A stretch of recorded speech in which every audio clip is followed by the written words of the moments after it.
Madam, আপনি কোটা আন্দোলন নিয়ে কি বলতে চান বলুন, না হলে পুরা দেশের মানুষ আপনাকে পদ মারতে আসবে এখনই। কোটা বাতিল হবে না, মুক্তিযোদ্ধারা সুযোগ পাবে না তো ওই রাজাকারের বাচ্চারা সুযোগ পাবে। আমার বাবার দেশ এটা, আমি যা বলবো সবার তাই মেনে নিতে হবে, না হলে সবাইকে আয়না ঘরে পাঠিয়ে দিব। কোটা নাকি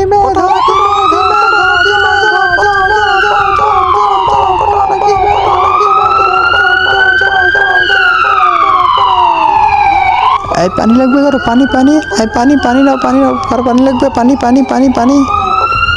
ম্যাডাম, দেশে তো 100-এরও অধিক ছাত্র মেরে ফেলেছেন, এটা নিয়ে কি হবেন, না হলে কি আপনাকে পদ মারা হবে এখন।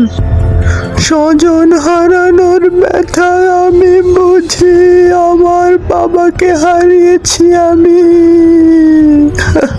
ম্যাডাম, শুনলাম ছাত্ররা আপনাকে নাকি পদ মারতে আসছে গণভবনে, এখন মোদির কি হবে ম্যাডাম, বলেন আমাদের।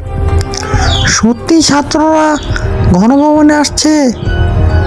আমার তো অনেক হাগা ধরেছে, আমি একটু হেগে আসি, আপনারা আবার ভিডিও করে আপলোড করে দিন না।